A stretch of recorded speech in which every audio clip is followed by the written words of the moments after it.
भाऊरावजी सार्वे, माजी उपसरपंच खोकरला। हे आमची मशान परिवाराने दान दिलेली आहे। हे मशानखट एकूण 83 स्टार मध्ये मरखट आहे आणि ही जागा सध्या 63 स्टार हे दिसून पडत नाही आहे आम्हाला। आणि नाला जो आहे शासकीय नाला तो भी इथं दिसून पडून राहिलेला नाही आहे।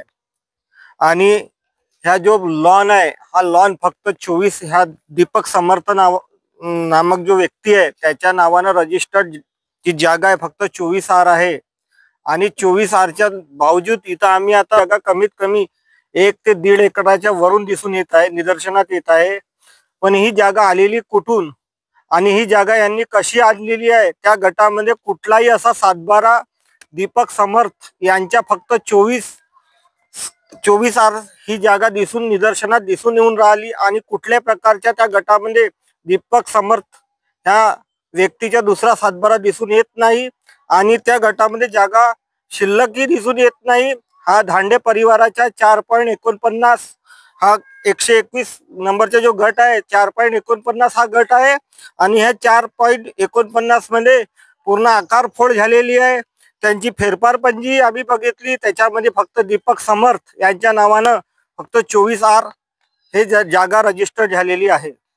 आणि शासनाला आम्ही दरखास्त केलेली आहे, लवकर जर ही आमची मागण्या पूर्ण नाही झाली तर आम्ही तहसीलदार ऑफिसच्या समोर आम्ही आंदोलनाची तयारी करण्यात येणार। पुढील दिवसात जर ही जागा मोकळी झाली नाही तर आम्ही आंदोलनाची तयारी नक्कीच करू। नागरिकांना परेशानी ही होऊन राहिली का हा जो अन्न इथं सडून राहिला, लोकांना दुर्गंधीचा म्हणजे बहुत जास्त त्रास होऊन राहिला आहे।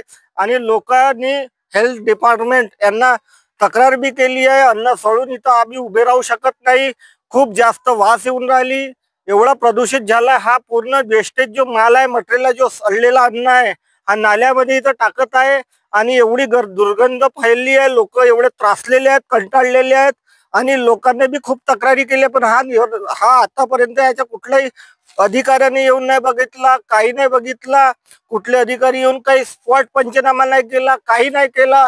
आम्ही वारंवार तहसील ऑफिस, कलेक्टर ऑफिसला वारंवार आम्ही आता जात आहोत रोज, पण काही मार्ग निघून दिसत येत नाही। काय होईल आता आमच्या समोर समस्या निर्माण झालेली आहे, जर लवकर नाही झाली तर आम्ही तीव्र आंदोलनाची चेतावणी आम्ही देऊ।